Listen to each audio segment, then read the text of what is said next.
नमस्कार मैत्रिणींनो, शुभ संध्याकाळ. तर चला आज आपण बनवूया हुलग्याच्या मोड आलेल्याची रस्सा भाजी. तर ही भातासोबत किंवा भाकरीसोबत एवढी भारी लागते खायला ना, आणि नुसते भातासोबत खाल्ली तरी पण चांगली लागते.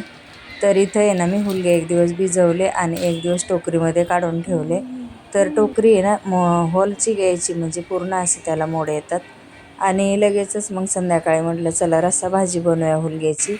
याला पोळीत पण बोलतं कोणी, कोणी हुलगे बोलतं, पण आमच्याकडे याला हुलगेच बोलतात. तर इथं मी कढईमध्ये तेल गरम करून घेतलं, थोडेसे जिरे टाकले, कांदा टाकून घेतला, त्यात थोडंसं मीठ टाकलं. मिठाने कांदा सॉफ्ट होतो लवकर. त्याच्यानंतर टाकलं लसूण खोबरं आल्याचं वाटण थोडंसं, कारण ते मी नेहमीच ठेवते घरामध्ये.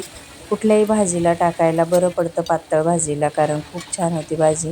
तर आता याच्यामध्ये मसाला वगैरे काहीच वापरायचा नाही, फक्त लाल तिखट टाकायचं, चांगलं परतून घ्यायचं कांदा बिंदा, आणि मोड आलेले हुलगे धुवून टाकायचे. पण याच्यासाठी मी कढीपत्तासुद्धा थोडासा टाकला, गरम पाणी करायला ठेवलेलं आहे.